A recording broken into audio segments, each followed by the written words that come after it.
Alors, Bon, la première news, c'est donc la candidature de Xavier Bertrand à la présidentielle. En vrai, ça date de 2 semaines oui. Simon m'avait vite fait interroger dessus, donc j'avais vite fait parlé du truc la semaine dernière, mais on va y revenir un petit peu plus en détail. Donc, Bertrand, c'est qui exactement en Eh 2 mots? ben, Xavier Bertrand, l'ex-ministre de Nicolas Sarkozy, qui s'est recyclé de Ancien chef de président de l'UMP. ancien, pardon, Ancien chef de l'UMP, il me semble. président de l'UMP Il me semble un petit moment, non? Je vais vérifier. Euh, sur un malentendu alors pendant que plusieurs comme candidat de consensus. Enfin bon, donc c'était ex-ministre de la Santé, donc qui avait une vague image, Secrétaire général de l'UMP de 2008 à 2010. voilà, et qui après la victoire de Macron a été un des premiers à se revendiquer indépendant du parti Les Républicains, voyant que bon bah l'étiquette Les Républicains était quand même un gros boulet malgré tout dans ce monde post-parti qu'avait créé Emmanuel Macron, et donc président de la région des Hauts-de-France qui s'est fait une image de rassembleur consensuel et qui en ce moment est le premier dans les intentions de vote de personnalités de droite à, arrive en premier devant Valérie Pécresse avec, il me semble, 14% des voix si jamais il se présentait à la présidentielle. Ouais. Alors, Caro, tu me dis que tu as des problèmes de son, mais j'imagine que c'est pas des problèmes de balance de son, c'est plus des problèmes de ta connexion qui marche pas, j'imagine. Le... Bon, si jamais on ne nous entend pas, dites-le nous. Euh, mais Donc, ouais, en- ok.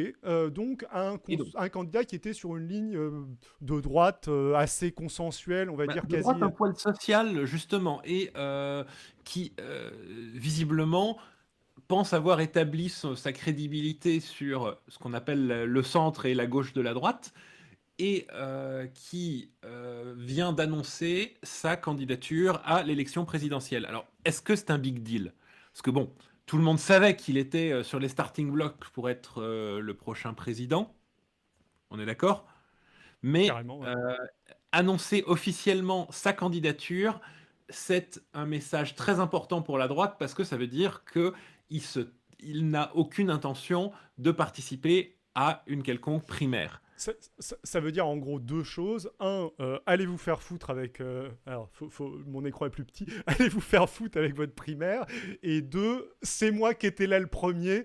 Alors, Voilà. si jamais vous êtes candidat maintenant, c'est vous qui divisez. Voilà. Je pense que c'est C'est exactement ça. En c'est fait, les. le problème, c'est qu'il n'y a pas de candidat naturel à droite parmi toutes les personnalités cette année.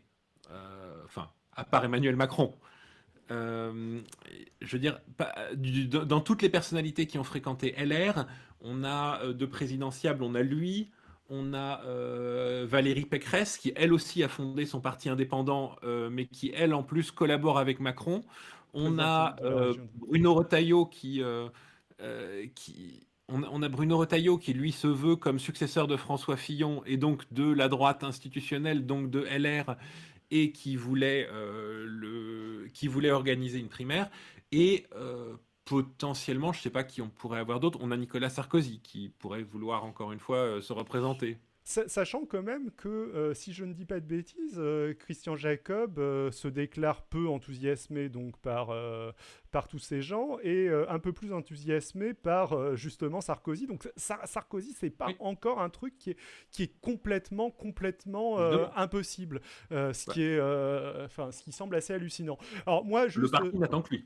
juste vite fait, j'en avais déjà parlé précédemment, mais Xavier Bertrand, moi, j'ai ce souvenir du mec qui fait de la langue de bois sur les plateaux télé absolument insupportable dans toute l'ère Sarkozy.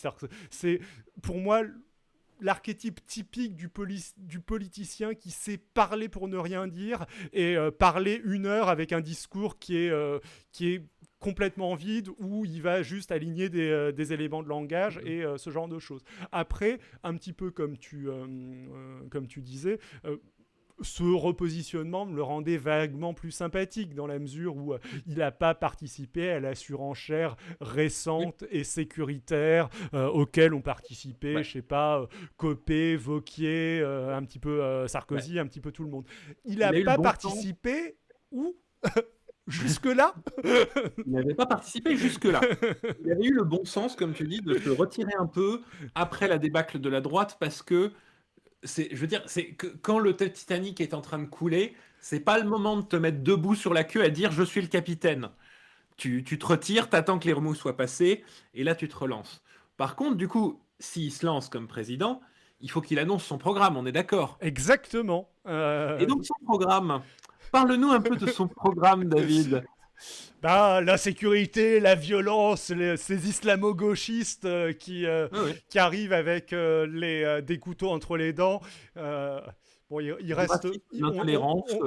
On attend le moment où il va se faire interroger sur le prix des pains au chocolat parce que ça nous rappelle fortement quelqu'un. Et donc, son programme, c'est un paquebot avec un gros chalutier dérivant qui va racler les bas-fonds de l'extrême droite, bien tout secouer. Et prenons quelques exemples. Hein. Qu'est-ce qu'il nous raconte? Alors, première citation, notre pays est gangréné par l'insécurité et la violence, explique-t-il. Je reprends à mon compte le constat France Orange Mécanique. Oui, quand tu te balades dans les rues de Paris, tu penses tout de suite à Orange Mécanique avec ces psychopathes qui te tuent à chaque... Ah non, moi je pense à Starmania. Je veux dire, il y a partout des mecs maquillés qui viennent avec leurs lames de rasoir et leur manteau en cuir. C'est un fantasme devenu réalité. Je n'ai jamais été aussi heureux depuis la France Starmania. C'est beaucoup plus grave que ce qu'Emmanuel Macron appelle des incivilités. Il n'a jamais pris la mesure de ce qui nous arrive. Ok. Bon, alors donc tu te bases juste sur toi-même, quoi, parce que oui, sur ce genre de truc, c'est un discours vide, catastrophique, qui ressemble tout à fait au discours du RN, j'allais dire du FN, mais de l'extrême droite. Ouais. Non, mais c'est de la drague de l'extrême droite, et je pense qu'en fait c'est que lui et Emmanuel Macron pensent que la victoire du premier tour se joue sur la droite et l'extrême droite, et les deux ont un virage sécuritaire, absurdo-sécuritaire assez étrange. Ouais, sachant que c'est le fameux truc où sur ce genre de thématique, l'espace entre Emmanuel Macron et le Front National étant maintenant épais comme une feuille de cigarette, sur le discours, pas forcément sur les actes, mais même si... Oui, sur le discours, avec trois ministres d'extrême droite, on est pas loin. Même si au final, même sur les actes d'ailleurs, il y a des mesures assez sécuritaires qui ont été mises en place par Macron. Donc, moi, limite, je me disais quand il s'est... on va reparler des trois autres, on va remonter... un petit peu dans le document juste après. Moi, limite, à la base, quand Bertrand s'est présenté, je me disais, oui, il va vaguement se présenter sur une ligne centriste qui est plus vraiment occupée par Macron, en quelque sorte. Ou en tout cas, je me disais qu'il y avait moyen de faire un peu l'inverse de Macron, c'est-à-dire d'être un petit peu plus... de droite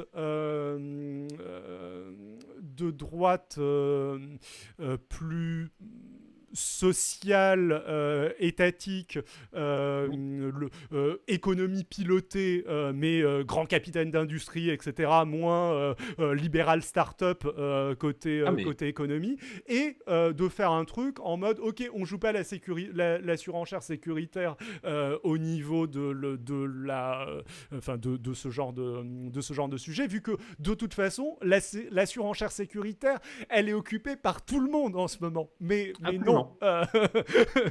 Il fallait une autre personne sur exactement le même credo niveau surenchère sécuritaire. Alors donc, pour continuer, une des mesures précises, parce qu'il faut bien qu'il propose des mesures, hein, que On propose peut peut-être Xavier revenir Bertrand. sur la question d'Éléonore juste avant, peut-être, je sais pas, ou Ah. ouais, Alors, top 3 des ministres d'extrême droite au gouvernement en ce moment. bah, je pense qu'on peut commencer par notre cher ministre de l'Intérieur. Ouais, lui c'est le top 1. Ouais, Bon, donc on commence par le haut. ouais, Bah donc Xavier Darmanin publie un livre antisémite récemment. considère Qu'est-ce qu'on peut lui trouver d'autre dans son... considère que Marine Le Pen est un peu molle. Considère que Marine Le Pen est un peu molle. On n'est pas encore à Adolphe était un très bon danseur, vous savez, et on l'a très mal considéré, mais pas loin. Enfin non, mais on en parlera la semaine prochaine de son bouquin, parce que vraiment son bouquin est hallucinant, mais il a fait très très très fort avec un livre qu'il vient de publier, avec des extraits antisémites, disons, rappelant les meilleures périodes de l'histoire. Alors après, je sais pas exactement à qui tu pensais. Il y a eu Blanquer, qui a eu des sorties. Il y a eu Vidal. Et Frédéric Vidal. Ouais. Voilà. Le Vidal étant, enfin, Vidal, c'est un mélange de Ministre de la... ministre. Oui, ministre de la Recherche, donc. C'est un mélange de discours un petit peu d'extrême droite, enfin carrément d'extrême droite, même sur l'islamo-gauchisme, et de gaffes répétées, parce que clairement, le truc est pas maîtrisé. Autant Darmanin et Blanquer, t'as à peu près l'impression qu'ils font ce qu'ils veulent faire, et qui vont quelque part. Autant Vidal, c'est davantage mystérieux. Elle demande quand même à faire une enquête pour éradiquer l'islamo-gauchisme de l'université française. Et donc, oui, tout à fait. Non, mais je suis complètement d'accord. C'était d'ailleurs ce qu'on avait dit on avait fait une revue de presse là-dessus avec Simon pour le coup, et c'était exactement ce qu'on avait dit. Mais ouais, comme dit Eleonore, c'est pour ça que j'ai dit top 3. Pour moi, elle arrive en 3e. Ouais, je suis d'accord. C'est pas le même niveau que Berman. Mais on a quand même des ministres qui balancent des mots-clés liés à l'extrême droite, qui les normalisent, qui déplacent la fenêtre d'Overton vers cette zone-là de manière, je ne sais pas si c'est délibéré, mais de manière assez efficace. On reviendra sur ce qu'est la fenêtre d'Overton dans une prochaine revue de presse d'ailleurs. Wink. Si vous ne savez pas, vous avez le droit de consulter Wikipédia ou de revenir nous voir la semaine prochaine. Ouais. Ou une semaine suivante. Du coup, je te laisse continuer. Ces petites propositions. Bah donc un exemple de proposition là qu'on a surligné. Il défend une période de rétention de sûreté de 50 ans pour les terroristes qu'il souhaite rétroactive et qu'il se dit prêt à faire passer par référendum. Alors oui, c'est pratique le référendum, ça permet de skipper le Conseil constitutionnel et de passer n'importe quelle loi.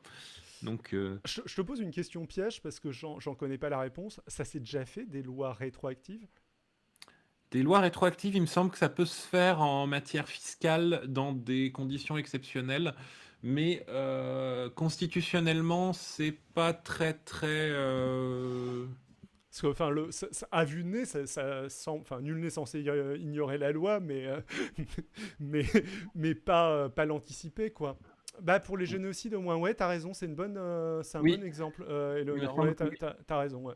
En effet, les crimes contre l'humanité sont rétroactifs. Ouais, en effet. Ouais, du coup, ce serait faire passer le terrorisme au... ouais. Il y a des annulations de mariage qui, il me semble, sont rétroactives. Oui, mais c'est pas des lois, ça. Enfin, c'est pas une loi. Non, mais c'est un effet de... ouais, c'est pas exactement la même chose, je dirais, mais ouais, je vois ce que tu veux dire. L'ancien ministre en droit administratif, il y a des trucs. Je continue du coup.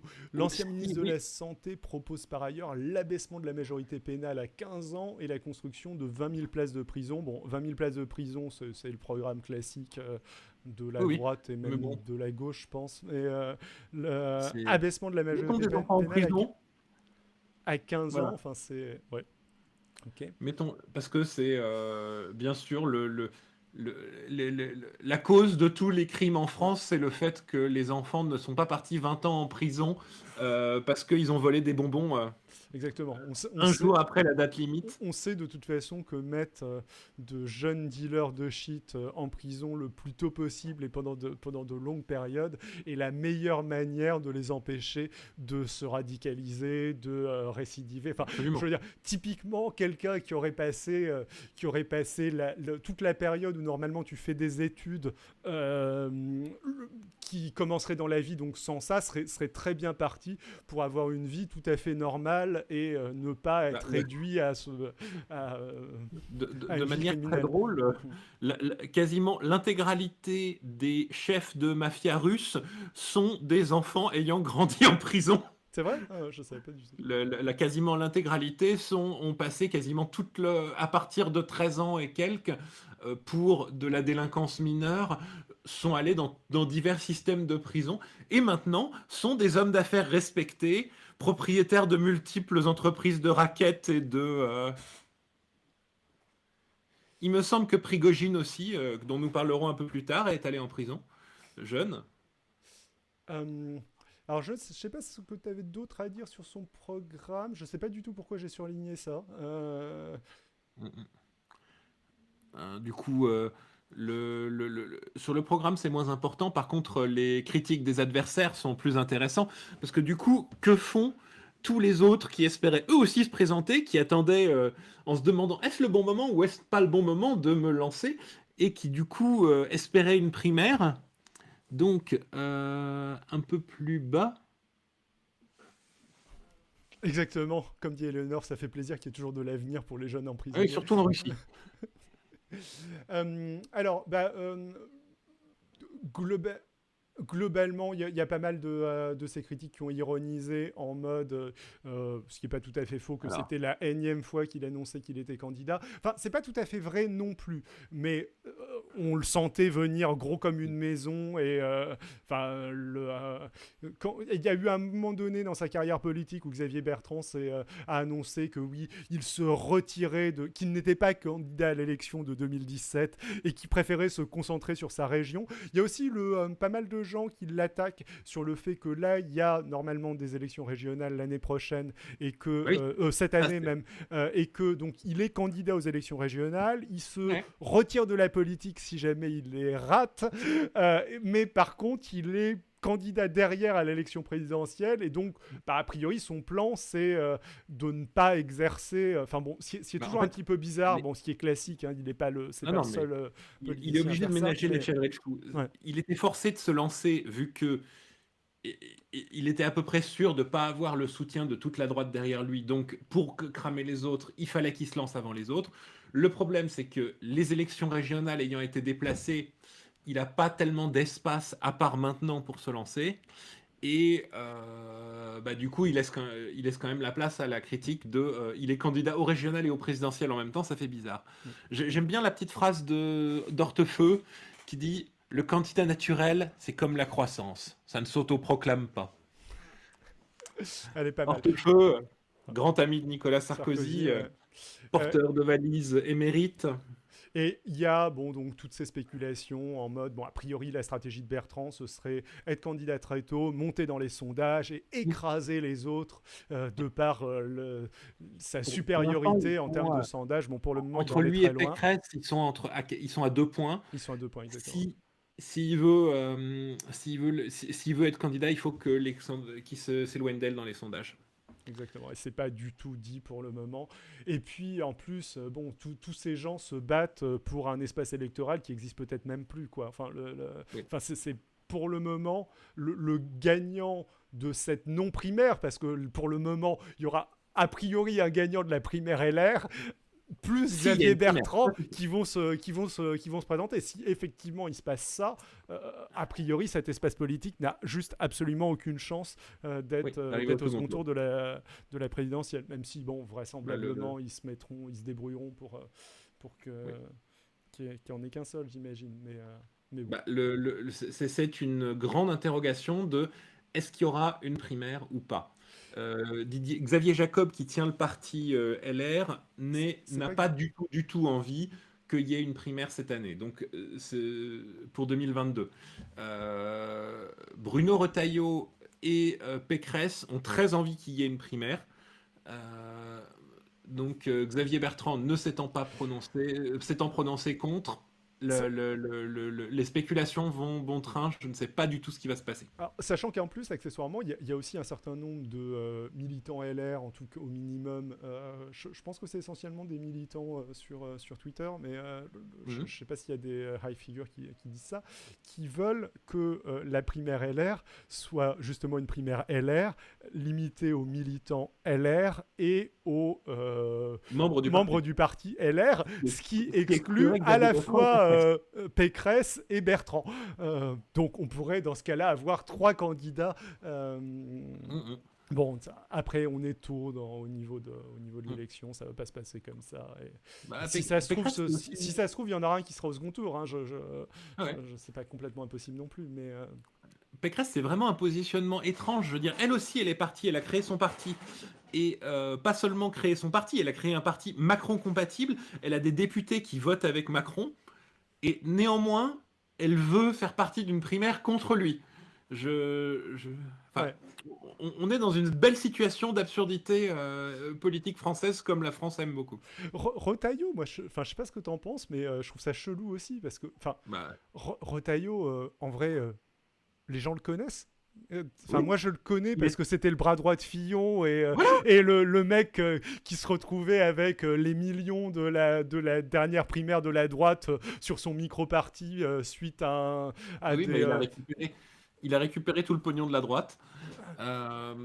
Et il se voit comme successeur de François Fillon sur la droite bourgeoise des terroirs, du bon sens, de la connerie et du vieux racisme christiano-truc.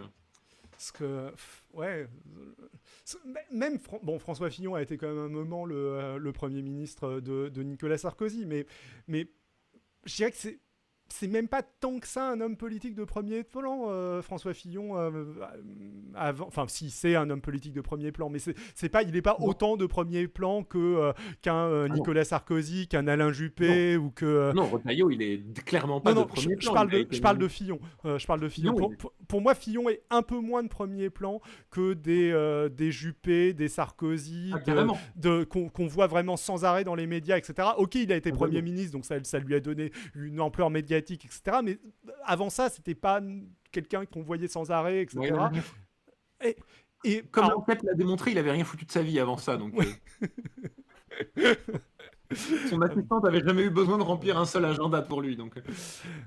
Bref, je propose de continuer. J'ai 2-3 autres petits trucs sur. Si vous avez des petites questions, voilà, on va continuer un peu sur la glissage, la glissoire à droite, glissade à droite, extrême droite de Xavier Bertrand, le plan média. Alors moi j'aime beaucoup ce petit tweet fort sympathique de Xavier Bertrand. Qui est fait partie de son plan média. Donc c'est lui qui tweet. Pour moi, absolument rien ne va dans ce tweet. Rien ne va à plein de niveaux différents. Donc, ceux qui propagent cette cancel culture et ces thèses racialistes mènent un combat idéologique. C'est une attaque contre la France. La France n'est pas un pays raciste. La France est le pays des Lumières. L'identité nationale n'est pas négociable.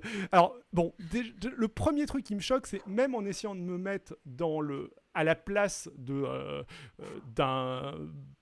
quelqu'un d'extrême droite ou disons de très à droite pour qui la cancel culture est voire même pas forcément quelqu'un très à droite, mais quelqu'un pour qui la cancel culture est une réalité et un vrai problème, etc.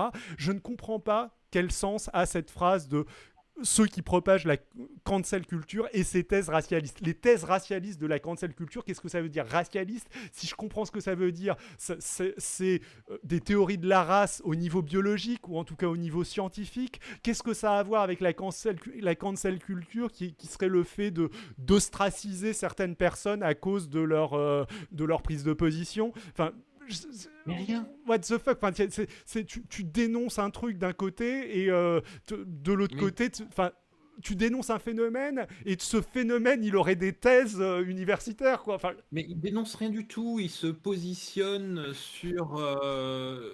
il se positionne sans y croire le moins du monde sur des thématiques, sans rien affirmer, juste en balançant des mots-clés pour que parce qu'il pense que ça permet de toucher un électorat qui d'habitude ne voterait pas ou ne voterait pas pour lui. j'aime bien Eleonore dans le chat qui dit tout ça, c'est l'américanisme qui gangrène la France. Et Ouais. tu dis ça en parodie, mais ta phrase a plus de sens que celle-là pour moi. Oui.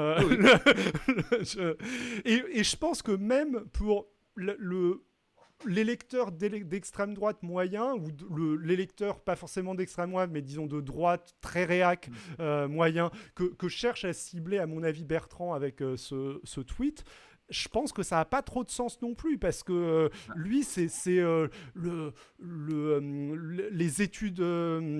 les études black, les études queer, ce genre de choses qui va lier au racialisme, c'est éventuellement les groupes de parole non mixtes. C'est pas la cancel culture. Enfin, ils dénoncent ces différents trucs, mais ils sont pas non plus complètement cons et ils dénoncent plusieurs trucs. Il essaie de toucher des gens qui comprennent pas le truc. Ouais. Qui pensent qu'il y a des groupes, que l'UNEF est maintenant interdite aux blancs, des gens qui cherchent, dans son idée, je pense, c'est des gens qui cherchent pas vraiment à comprendre ou à savoir, et ils balancent juste les mots-clés pour dire je suis d'accord avec vous. Mais sur quoi je suis d'accord avec vous? Vous êtes d'accord avec moi? La France n'est pas un pays raciste. Qu'est-ce que ça veut dire la France n'est pas un pays raciste? Il n'y a pas de racistes en France? Si, il y a des racistes en France. Alors, c'est peut-être qu'il n'y a pas de racisme systémique en France. Bon, mais ça faudrait le Oui, montrer. mais ça, déjà, c'est des gens qui ne comprennent pas la notion de racisme systémique. On accuse la France, mon pays, le pays des Lumières, d'avoir du racisme dedans. Non, ce sont quelques mauvaises pommes. Le système est parfait. On a interdit les contrôles aux faciès, donc les contrôles aux faciès n'existent plus. Exactement. Et je trouve en plus que ça a vraiment un côté... la France n'est pas un pays raciste balancé comme ça. Dans ce genre de tweets, ça a aussi un côté « je suis pas raciste et regardez, j'ai un ami noir ». Enfin, bon, c'est mis au niveau d'un pays, mais enfin... on lui a pas posé de questions là, donc c'est dans une déclaration isolée, c'est très bizarre de le formuler comme ça. Enfin, c'est pas une déclaration isolée, hein, oui, c'est un extrait de. C'est vrai. Ouais, tu as raison. Ouais. Mais il a quand même choisi des trucs de leur contexte, David. Je suis d'accord, mais il a quand même choisi d'en faire un tweet et de l'isoler lui-même, on va dire sur Twitter. Il a choisi. Son stagiaire, à qui on a donné l'instruction de « sors-moi tous les mots-clés pour parler aux racistes », a choisi de faire ce tweet. C'est pas faux. Voilà, puis j'aime bien aussi Christophe Michel qui derrière lui dit définit ce que c'est que l'identité nationale. Gros malin, je suis d'accord, mais il n'y avait pas que l'identité nationale à définir. Il y a la moitié des mots du truc qui sont None of these words mean what you think they mean. Alors, je propose de passer à un autre truc qui est un petit peu plus gentil. Voilà. Enfin, sauf si tu avais... Son deuxième stagiaire, celui qu'on a chargé, tu vois, de racler au centre, de montrer son image de rassembleur, de bon sens, de terroir. Alors, tu veux que je le lise? Vas-y, ouais. La République des territoires est un nouveau projet de société, confié aux collectivités locales, tout ce qui relève de la vie quotidienne, investir massivement dans les infrastructures, réinvestir nos territoires par les services publics de proximité. Alors, j'aime beaucoup le terme « nouveau projet de société ». Déjà j'aime beaucoup parce que ça me fait penser à Chaban et sa nouvelle société dans les Chaban candidat contre Giscard, donc ça doit être 76 enfin avant notre naissance quoi. C'était un de nos très bons podcasts d'ailleurs quand on a chroniqué cette élection en live, je trouve. C'est vraiment bien marré. Exactement. Sinon, la décentralisation, c'est une marmotte, ça revient, une marotte, pardon, ça revient absolument régulièrement. Je crois que Raffarin avait à peu près le même discours. Et étant donné que là, en tout cas, dans les high points qu'il a choisi de mettre en valeur dans son tweet, il y a à peu près aucune mesure concrète. Enfin, contrairement je veux dire, de l'autre côté, dans les mesures d'extrême droite, c'était des mesures d'extrême droite, mais il y avait, tu savais ce à quoi il s'engageait, quoi. 50 ans. Pour les délinquants de moins de 15 ans. Tu vois où ça va. Là. Le goulag pour les enfants. Bon, là, c'est écoutez, on va faire des choses bien et ça va se passer mieux et on est contre le mal partout dans le monde et pour. Mais bon, ceci dit, pourquoi pas, hein, c'est de la démagogie assez classique de Bertrand. Enfin, c'est le genre de truc auquel je m'attendais complètement de sa part. Je m'attendais moins à ce qu'on vient de voir précédemment. La belle liste de mesures de bien extrême droite. Carrément. Retour à Pétain. Je pense qu'il est temps de passer à un autre sujet. Mais Xavier Bertrand est tellement fascinant. Exactement. Moi, quand je pense à Xavier Bertrand, je pense charisme, un peu comme François Fillon. Exactement. Et Bécassine. Enfin, quelque chose du genre. Bref. Trump a un petit peu disparu médiatiquement depuis qu'il n'est plus sur Twitter. Je vois pas ce que tu veux dire. Il a très récemment sorti une vidéo fascinante où il avait été invité comme témoin à un mariage et où il a tenu la jambe 2 heures au marié pour dire à quel point les médias étaient méchants avec lui. Et quand je dis 2 heures, je dis 2 heures. Ok. Ça, c'est de la cérémonie de mariage. Franchement, je suis sûr j'espère qu'il y avait assez de pinards pour tenir pendant, hein, parce que en même temps, tu vas te marier à Mar-a-Lago en Floride. Mais du coup, j'imagine que tout le monde se demande un petit peu où sont passés les Trumpistes, où sont passés tous ces pauvres gens, sûrement en situation précaire, qui ont perdu leur job à la Maison-Blanche, pour les jobs en tout cas qui avaient été nommés par Trump et non pas les nombreux postes qui avaient été laissés vacants pendant une bonne partie de son administration. Que sont-ils devenus ? Sachant qu'il y en a certains, il les a virés lui-même avant même qu'on l'y ait forcés. Hein. Vu le turnover qu'il y avait. Eh bien, ils sont, pendant que je rate mon effet, chez Activision Blizzard. En tout cas, certains d'entre eux sont chez Activision Blizzard. Bon, je suis un petit peu... Ils vont jouer à World of Warcraft. Presque. Alors, je suis un petit peu ironique dans la mesure où on va parler de 2 personnes et ce que je dis est surtout valable pour la seconde personne. C'est un peu moins valable pour la première personne dont on va parler vu qu'elle n'était pas vraiment dans l'administration trumpiste. Donc, cette femme, Frances Fargo Townsend, a été nommée à Activision en charge d'être en contact avec les entreprises européennes, entre autres pour leur expliquer le principe des loot box et d'autres choses du genre, pour bien leur expliquer comment ça marche, parce que c'est un petit peu mal compris, en particulier à la Commission européenne. Bon, en gros, c'est une lobbyiste. Et elle vend comme beaucoup de ses personnalités le carnet d'adresses qu'elle s'est faite pendant ses travaux, ses postes officiels pour des entreprises privées. Et donc, du coup, ce qui est relativement marrant et surprenant, c'est que c'est une lobbyiste qui vient plutôt de l'administration Bush, où elle défendait sur les plateaux télé l'utilisation de la torture, du waterboarding, ce genre de choses. C'était une communicante. C'était je crois qu'elle était conseillère à la sécurité de Bush, si je dis pas de bêtises. Et oui, de ce que je comprends, elle avait un rôle de communicante, enfin qui a un peu le même rôle qu'elle va avoir chez Activision. Mais bon, disons que c'est surprenant de passer de défendre la torture sur les plateaux télé vers... Non. Elle était justement sur les plateaux télé à expliquer que noyer un arabe, ce n'est pas de la torture.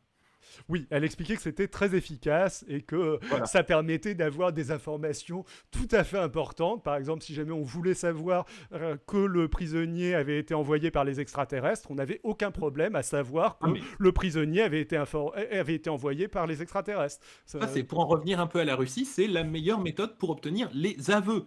Quand tu as un suspect, pour le transformer en coupable, il faut admettre, il n'y a pas mieux. 100% de réussite. Il n'y a pas mieux que la torture. Bon, je suis complètement dans l'ironie Nous là-dedans. sommes totalement dans l'ironie. Ouais, mais c'est un petit peu ça. Et puis, ce qui est marrant, c'est qu'il y a donc oui, donc bon, oui, ce qui est intéressant aussi, c'est que elle a failli en gros être nommée à la tête du FBI par Trump en remplaçant de James Comey, donc le directeur du FBI qui s'est fait virer par Trump parce que Oui. il refusait Parce qu'il n'était pas assez d'obtempérer. soumis. Voilà, il refusait d'annuler l'enquête sur autour de Trump et de ses liens avec la Russie, le fameux rendez-vous entre son fils et une avocate russe, si je ne dis pas de bêtises. Bref, Oui, oui. donc ça c'était pour dire que c'était aussi une proche, c'est peut-être un petit peu exagéré, mais quelqu'un que Trump a considéré, nommé à plusieurs reprises dans son administration. Enfin, a considéré nommé à la tête du FBI et quelqu'un d'autre précédemment lui avait suggéré de la nommer. Bon, tout ça est juste une anecdote, mais il y a une autre anecdote qui arrive un petit peu en même temps qui rend ça un peu plus surprenant. C'est qu'il y a quelqu'un d'autre qui s'est fait nommer chez Activision Blizzard. Donc Activision Blizzard, si jamais quelqu'un ne savait pas au passage, c'est donc une boîte de jeux vidéo. C'est là, je pense que ça a longtemps été la plus grosse boîte de jeux vidéo, mais c'est peut-être la deuxième de ce que tu as l'air de dire. Je crois que c'est la deuxième derrière EA. Alors j'aurais dit Tencent, moi, du coup, en premier, mais... parce que EA, il me semble qu'ils ont longtemps été premiers, mais qu'ils ont justement été dépassés par Activision, et je me serais attendu à ce que Tencent soit peut-être passé devant Activision, mais je suis pas sûr du tout. Pour des chiffres 2019-2020, qui est, à votre avis, en numéro 1? Alors moi, je dirais Tencent. Sony! Sony? Ah, ok. Bon, d'accord, fair enough. Et qui est en numéro 2? Vas-y. Tencent. Tencent, ok, d'accord. Et qui est en numéro 3? Hors constructeur, donne-moi les... hors constructeur. Il y a Nintendo, c'est Nintendo encore. Donc, hors constructeur...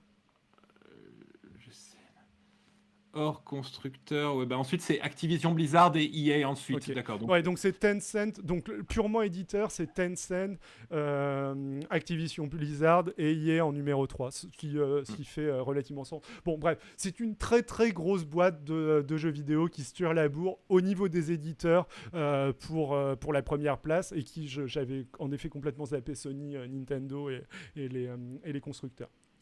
Et donc, outre cette charmante dame qui va s'occuper de faire du lobbying pour les lootbox... sur le micro, Chapitre. Pardon, il y a Chapitre qui se frotte sur le micro, c'est le seul truc sur lequel il n'a pas le droit. Pas de souci. Enfin, si, souci. Ils ont aussi embauché Brian Bulatto. Et Brian Bulatto, lui, pour le coup, il bossait dans l'administration Trump. Et c'était le numéro 2 de Mike Pompeo. Mike Pompeo, c'est... Secretary of State, donc l'équivalent du Premier ministre. Voilà, donc c'est quelqu'un qui était pas un fervent Trumpiste à la base, mais qui a été dans les faits tout à fait fidèle à Trump. Donc bon, Activision embauche son numéro 2, Brian Butello, qui sera donc responsable du département des nouveaux talents, de la diversité et de l'inclusion au niveau d'Activision Blizzard. Alors bon, ok, soit. C'est vrai que quand on passe à administration Trump, on se dit nouveaux talents, diversité et inclusion. C'est un petit peu surprenant, mais pourquoi pas? Alors c'est d'autant plus surprenant en fait que Brian Bulatao, il était connu comme étant le bulldog de Mike Pompeo. C'est-à-dire que c'était le mec qui allait bully ses propres employés au niveau du Secretary of State, etc., qui créait une sale ambiance, qui était hyper autoritaire, etc. Donc je ne vais pas vous lire tout l'article parce qu'on est quand même assez loin du truc, mais cette petite citation est assez sympathique. Donc, he has thrown on the secretary while making deep cuts across the department. Donc il a dépensé des sommes faramineuses sérieuse tout en coupant complètement les coups. Voilà. Et il a Il a créé créé un un climat climat. d'intimidation et de peur. Il a fait tout cela en tant qu'inspecteur indépendant, pendant que l'inspecteur général des services n'a rien fait et est juste regardé. Regardez le truc. Et donc, bah, le choix de nommer cette personne en charge du coup des nouveaux talents, de la pose des questions diversité, sur la stratégie de. c'est assez surprenant. Alors du coup, je me suis renseigné un petit peu sur les opinions politiques de Bobby Kotick. Bon, a priori, c'est un libertarien qui, je dirais, bon ton, qui a soutenu Hillary Clinton lors de l'avant-dernière élection présidentielle. Enfin, il n'a pas un profil de Trumpiste hardcore ou de mec, de mec hyper à droite. Je pense que ça veut dire que en fait, ces deux engagements, les compagnies de jeux vidéo voient venir enfin, après des années de menaces, des nouvelles régulations sur les nouveaux types de jeux vidéo, comme les loot box, comme les comportements addictifs, et ils craignent l'arrivée de ces régulations. Et des régulations au niveau des États-Unis vont probablement s'appliquer au reste de la planète.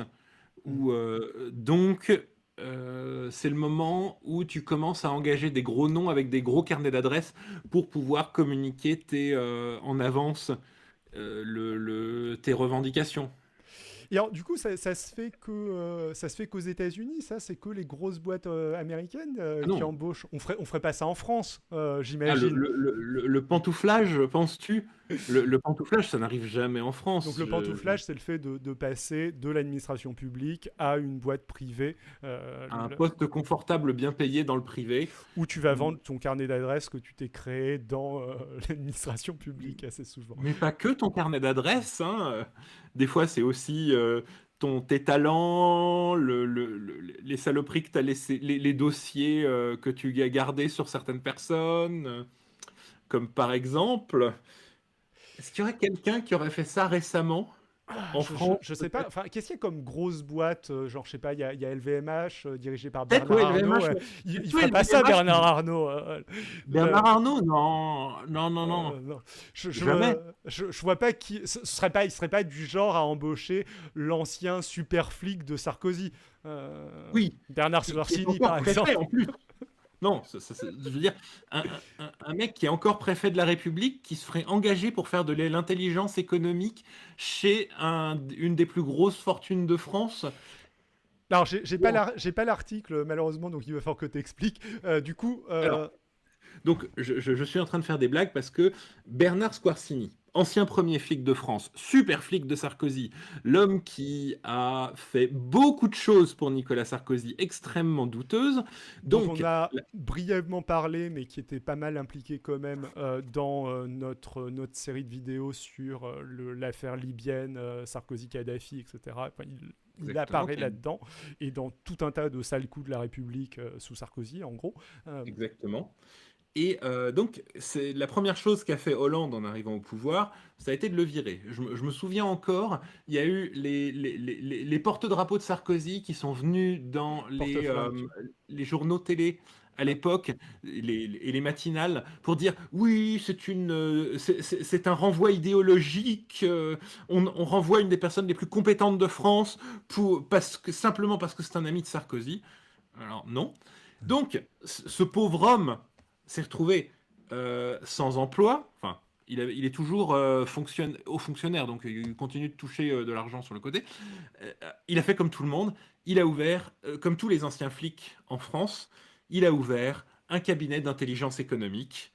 Et qu'est-ce que c'est qu'un cabinet d'intelligence économique? C'est une boîte d'espionnage semi-légale pour grandes entreprises pour pouvoir espionner leurs concurrents.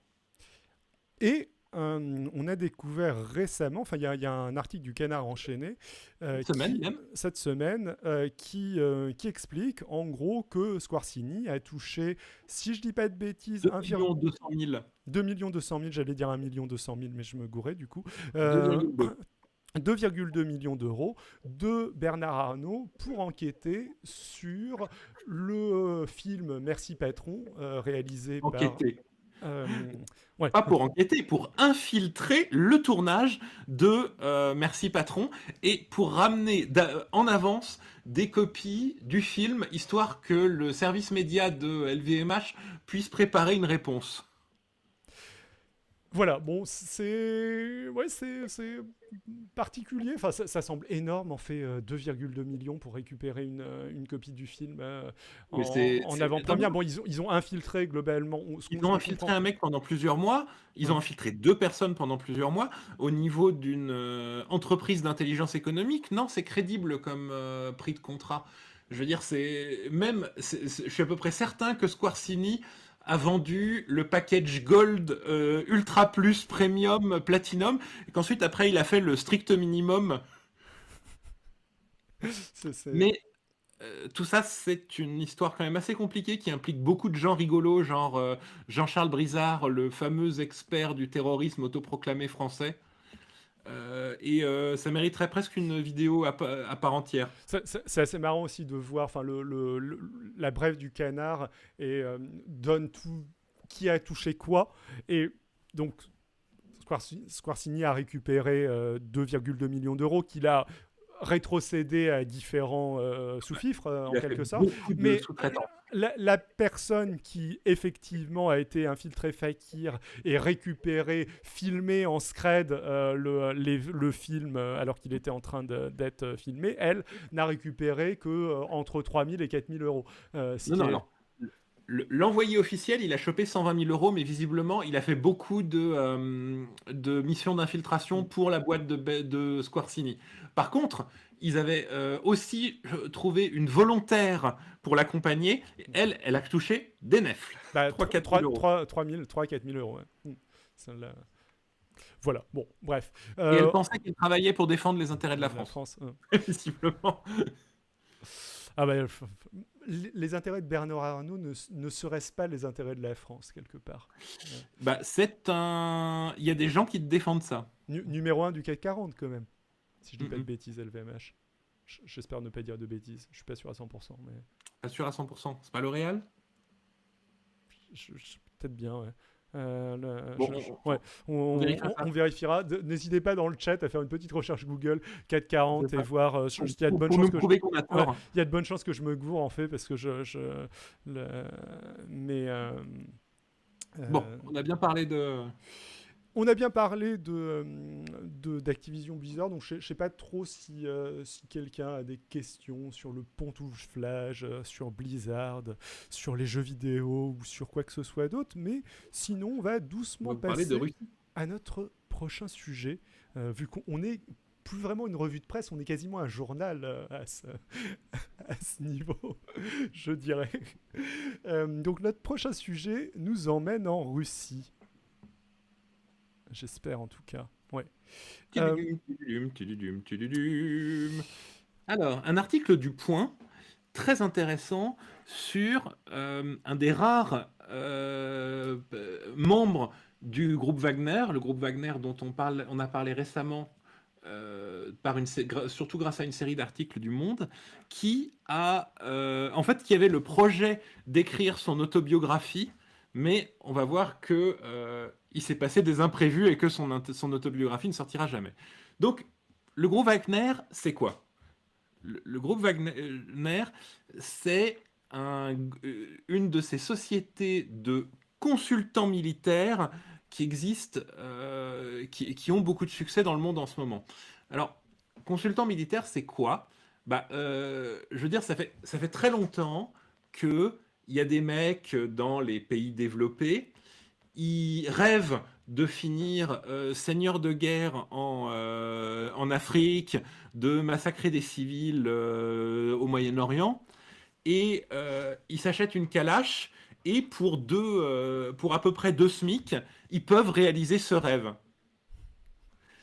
Et alors, quand il y a plusieurs, il y a la société très connue américaine qui est apparue autour de la guerre en Irak, Blackwater qui s'appelle maintenant Academy, qui a changé souvent de nom.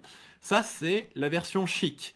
Ils prennent des abrutis qui viennent pour défourailler, mais ils prennent aussi beaucoup d'ex-militaires américains, vu que bon, l'armée américaine est immense, tous ceux qui prennent il y en a beaucoup qui prennent leur retraite jeunes, et donc de gens, et appeler académie, ça coûte cher. Donc, quand t'as pas les moyens, quand tu es un peu limité dans ton budget pour appeler tes mercenaires, et ben là, tu appelles le groupe Wagner. Et le groupe Wagner, c'est... C'est des fans de musique classique, j'imagine. Pas tout à fait. Bah donc, c'est l'entreprise russe de mercenaires privés, sachant qu'en Russie, qui est un peu un paradoxe, parce qu'en Russie, les entreprises de mercenaires sont illégales. Mais le groupe Wagner est dirigé par Pirogine, euh, Bon, moi j'ai l'impression que c'était dans ma tête, je le prononçais Prigogine, mais je suis pas du tout sûr de la vraie prononciation du truc. Hein. Je pensais que c'était Prigogine. Prigogine, oui, Prigogine, excusez-moi. Donc dirigé par Yevgeny Prigogine. Tu rajoutes une difficulté là. C'est terrible, terrible, terrible. Un homme d'affaires russe avec d'énormes liens avec Vladimir Poutine, surtout connu pour être à l'origine un grand dirigeant de restaurants et de bouffe à emporter que, en fait, Vladimir Poutine aimait bien faire de Vladimir Poutine, non ouais. Bah, non, pas seulement, mais Vladimir Poutine aimait bien sa bouffe et du coup, ces business se sont diversifiés ensuite. Donc, le groupe Wagner, c'est la version ultra discount des entreprises des mercenaires, de mercenariat. Ouais. Et surtout, c'est la version avec des patrons qui n'en ont rien à foutre que tu vives ou que tu meurs. Le nombre de morts dans les engagés du groupe Wagner n'a absolument rien à voir avec, par exemple, avec Academy. Ou avec les barbouzes français, j'imagine. Enfin, les compagnies de mercenaires françaises, c'est plus des petits trucs, c'est des auto-entrepreneurs souvent. Du coup, ils tiennent à la vie. On aime un peu le... Non, mais il n'y a pas un patron qui t'a envoyé. Mais donc, c'est arrivé plusieurs fois, par exemple, que l'armée régulière russe bombarde des positions du groupe Wagner, simplement parce qu'ils n'avaient pas pris le temps de regarder où ils étaient. Parce qu'ils s'en foutent totalement. Bah, ce qu'on comprend aussi dans cet article, en tout cas, donc, ce mercenaire du groupe Wagner, Marat, qui parle, a l'air de dire, si je ne dis pas de bêtises, qu'il y a qu'il y a une forme de concurrence entre l'armée russe et le groupe Wagner, et que c'est pour ça qu'ils ont eu moins d'armes au bout d'un moment, et sans doute aussi que peut-être que ces accidents n'en sont pas totalement, ou en tout cas disons que l'armée russe n'a pas particulièrement cherché à se renseigner de où pouvait se trouver le groupe Wagner. Oui, oui. Mais donc, si jamais on a de nos auditeurs qui rêvent qui lisent Soldiers of Fortune et qui rêvent de s'engager, je pense qu'il vaut mieux éviter la compagnie russe.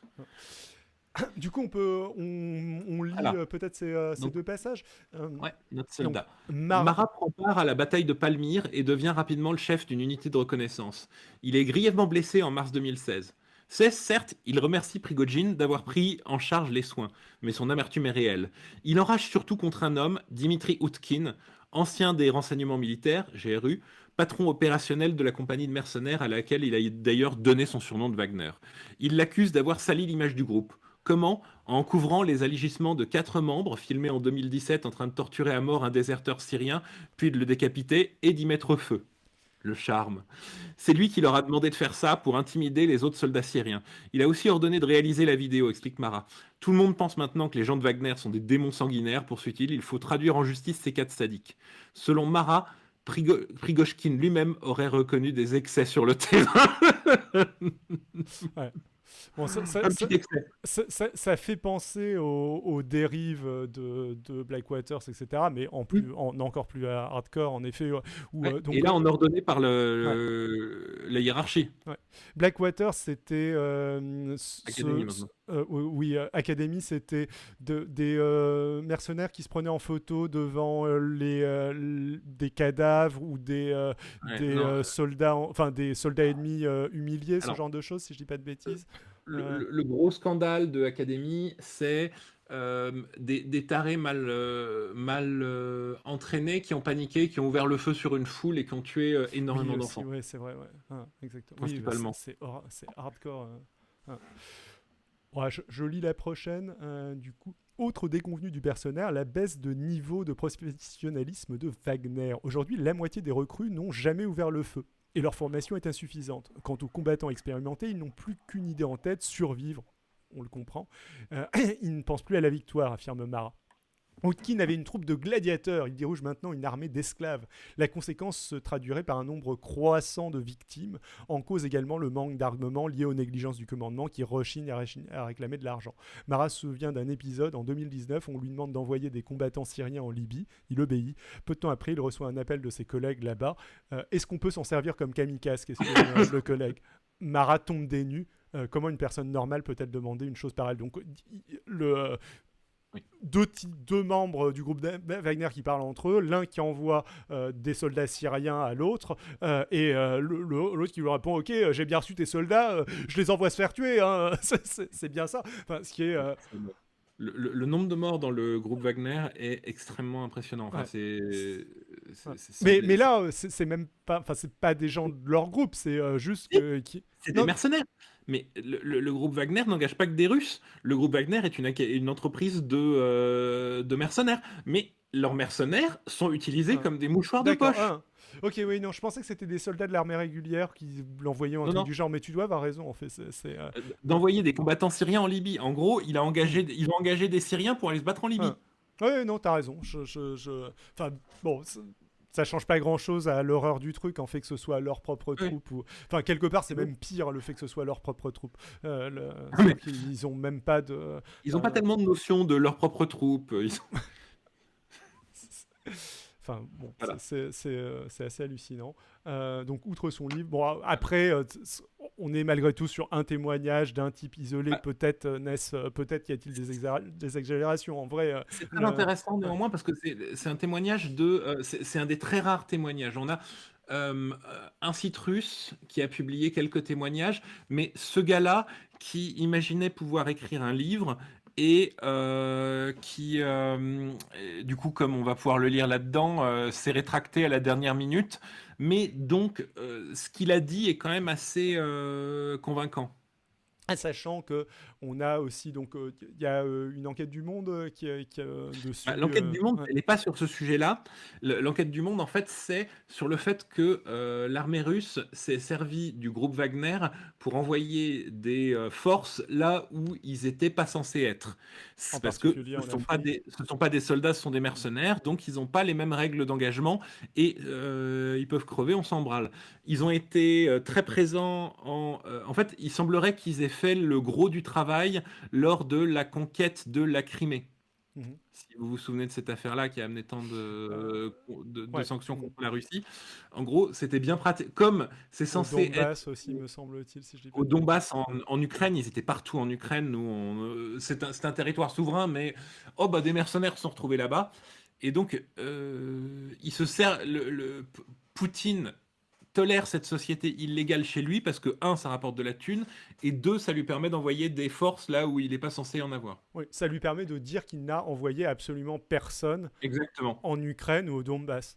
Après, bon, Plus, les il se trouve mercenaires qu'il y a n'ont une. pas les mêmes règles Ouais. d'engagement que de l'action qu'une armée régulière, plus des exactions commises par des mercenaires, s'en tapent. Et puis comme tu dis, enfin tu disais tout à l'heure que les sociétés de mercenaires n'étaient pas légales en Russie, donc il peut Oui, toujours, j'imagine, se retrancher derrière le fait que, elles n'existent ouais, pas. voilà, l'idée d'avoir une chaîne de commandes Mm. relativement longue pour pouvoir se distancier de ce qui est fait, de ce qui est fait sur le terrain. Euh, Oui, hein. Ce qui est attesté, par contre, bah, par exemple, le nombre de morts du groupe Wagner est attesté, vu que ça reste des données semi-publiques qu'on finit par avoir. Parfois, on fait des estimations à la louche, mais on sait à peu près. Et le nombre de morts par engagement est vraiment très très élevé. Ok. Je te propose qu'on passe au dernier sujet, Ouais. vu Je vais prendre une que... milliseconde pour me remplir ma bouteille d'eau et je suis avec vous. Écoute, pas de souci, je vais en profiter pour faire joujou avec les transitions et je vais passer. Hop, je suis seul à l'écran maintenant, jusqu'à ce qu'Adrien revienne. Et donc, je vais, pendant que je suis seul à l'écran, quand même passer au sujet suivant qui en fait un retour sur un sujet qu'on avait déjà traité il y a 2 semaines où on avait parlé de Me revoilà, je vous avais je, manqué. je vais te remettre à l'écran du coup, hop, par une magnifique transition. Je suis merci Ashijo Hanover. Transition de feu. J'en suis très fier, j'en suis très fier. Bon, j'avoue que je ne fais que réutiliser des presets que j'ai pas fait moi-même, mais je suis content d'avoir réussi à régler le truc à peu près correctement. Du coup, il y a 2 semaines, j'avais parlé d'un sujet que tu avais choisi, c'est-à-dire cet article qui parlait de voyants, de sorcières et de Pour une marabouts. raison mystérieuse, j'ai pas pu venir. Exactement. Du coup, qui expliquait que l'Institut des Arts Divinatoires considère que 90 à 95% de ces voyants sont des charlatans. Et du coup, on va faire 2 choses. Je vais te laisser parler un petit peu sur le sujet pour dire ce que tu avais envie de dire, parce que j'en ai pas du tout parlé. Et puis après, on a eu des retours de quelqu'un qui est beaucoup plus expert que moi sur le sujet, qui a dit tout un tas de choses intéressantes. J'ai dit une ou deux conneries, donc je vais corriger ça. Et puis, on va lire ses commentaires parce qu'ils sont intéressants, et puis je vais y répondre. Certains trucs où je suis pas tout à fait d'accord, du coup, je donnerai mon point de vue dessus aussi. Et globalement, en tout cas, c'est très intéressant. Ça permet d'aller beaucoup plus loin que ce que j'avais fait il y a 2 semaines, quand tu m'avais lâché. Exactement. Absolument pas pour une rupture de confinement. Hein. Ça, jamais. Bon, Donc, ce qui est... donc, voilà. Attendez, tu veux dire qu'il y a entre 5 et 10% qui ne sont sont pas des charlatans. Alors, c'est de ça dont on va parler. Alors, je laisse d'abord... je vais revenir sur ta question dans pas longtemps. Ça va être le cœur du sujet. Donc, forcément, le mec qui écrit, qui commente est forcé de dire ça, vu que lui-même se vend comme, comme voyant et s'il fait partie de l'INAD. Ouais, tu parles de l'INAD, ouais. L'INAD qui a cette déclaration disant que 90 à 95% des voyants sont des charlatans est une charlatan notoire même, disent-ils, et c'est intéressant, oui. Le notoire en fait, voilà. Est un institut des arts divinatoires qui rassemble des voyants. Du coup, oui, ils ne s'incluent pas eux-mêmes là-dedans, mais du coup c'est intéressant de se poser la question de savoir qu'est-ce que c'est que l'INAD. Moi, en voyant cet article, mes réflexes, ce que j'ai essayé de faire la fois précédente, c'est qu'est-ce que c'est que l'INAD? Est-ce que c'est juste des voyants qui sont en train de s'attaquer à d'autres voyants pour des raisons commerciales, ou est-ce que c'est plutôt des gens qui disent de la merde mais de bonne foi, qui s'attaquent à des gens qui disent de la merde mais de mauvaise foi, ou est-ce que c'est, on peut aussi imaginer de différentes chapelles de voyance qui chacune croit de bonne foi avoir raison et accuse l'autre. C'est pas du tout vraiment un truc que j'ai exploré, mais on pourrait aussi imaginer ça comme possibilité. Mais je crois que ce dont tu voulais parler, c'était surtout le vaudou en fait, et peut-être un détail. Ouais. Quand il parle dans cet article, ça m'intéressait. Donc la sorcellerie ou la pratique du vaudou, l'image furtive montrée sur les réseaux sociaux mettant en scène Danaé piquer une poupée, ce n'est qu'une supercherie. Une mise en scène frauduleuse de nature à convaincre et à impressionner les esprits fragiles déconnectés de la réalité. Danaé fait partie d'une cohorte de faux voyants et de fausses sorcières au pouvoir imaginaire qui rivalisent d'ingéniosité pour exploiter la crédulité, l'ignorance et la méconnaissance de leurs semblables. Tout comme les faux marabouts qui représentent un véritable fléau. Par rapport aux vrais marabouts. Mais... c'est une des choses intéressantes, c'est qu'en fait, parler de vaudou ou de Santeria, en dehors du territoire d'où ça vient, en dehors du contexte d'où ça vient, ce sont des religions. C'est extrêmement malsain et intolérant même. Les charlatans qui prétendent pratiquer ce genre de rituel qui...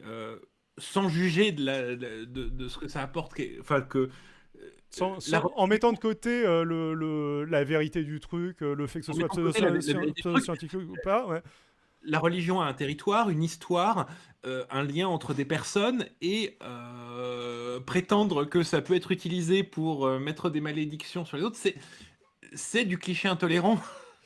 Ce serait un petit peu comme si t'avais... Enfin, modulo le fait qu'il n'y a pas eu les colonisations, etc. Donc ce serait moins raciste. Mais comme si tu avais, je sais pas, au Japon, un mec qui arrive, qui se prétend prêtre et qui te dit, qui vendent ses services de prière aux Japonais en leur disant qu'il va comme ça permettre de les guérir ou un truc du genre. D'exorcisme, simplement, qui vient de faire des prières chrétiennes pour t'exorciser de tous tes mauvais démons. Et c'est 500 €, s'il vous plaît. Ouais. Ce qui aurait un côté, en plus de l'arnaque, en effet, peut-être particulièrement de mauvais goût. Ouais. Ok. Alors, du coup, donc moi, il y avait deux trucs qui m'avaient intéressé dans l'article. C'était qu'est-ce que veulent dire ces 80, comment interpréter ces 90 à 95%, et bah, j'ai pas la réponse. C'est ce que je disais la semaine précédente. Je l'avais pas énormément préparé, hein, cet article, vu que c'était une de tes idées. Et du coup, j'avais pas forcément plus bossé, vu que je savais que t'allais pas venir. Et du coup, on remercie beaucoup. Qui m'a coupé l'électricité. Ouais. Dans le respect du confinement. Et de l'autre côté, l'autre truc qui m'intéressait pas mal, c'était qu'est-ce qui exactement, quelle est la validité de ce que propose l'INAD, à savoir leur discours, c'est il faudrait de la régulation. Leur discours, si je le comprends bien, de la manière dont je le comprends, c'est il faudrait de la régulation. Une régulation sur les voyants, les sorciers, les sorcières.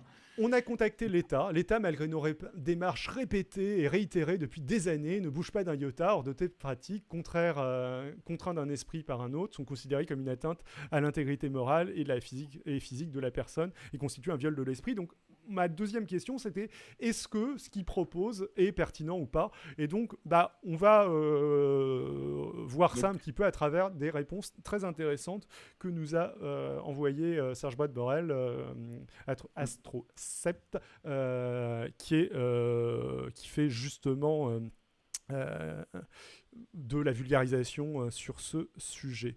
Je ne sais pas si je peux mettre ça en plein écran. De manière peut-être à le rendre un petit peu... Taxe chat. Oh, elle est pas contente. Ouais, je sais pas si c'est mieux. Est-ce que c'est mieux comme ça? Je sais pas trop. On va dire que c'est un peu mieux. Je zoome un petit peu. Bon, ok. Donc, alors le premier truc, c'est que j'ai présenté Serge Boite-Borel comme un ancien voyant, et en fait c'est pas du tout le cas. Donc j'ai mélangé voyant et astrologue, et il explique ça. Donc je suis vraiment désolé par manque de connaissances. Donc il faut tout de suite que je te dise non, je n'ai jamais été voyant, seulement astrologue. Donc c'est lui qui parle.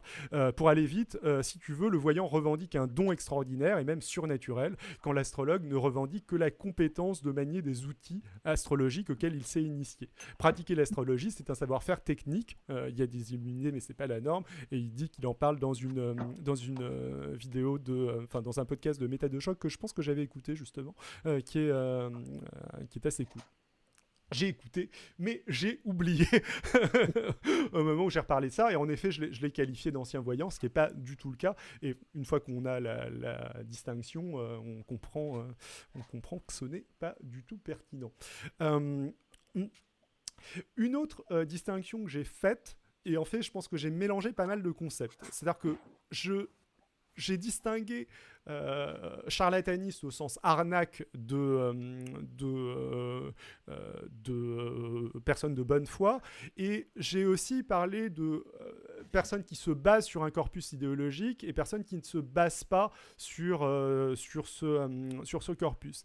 Et le fait d'associer les deux donnait peut-être un peu l'impression que c'était la même chose. C'est pas ce que je voulais dire, hein, du tout.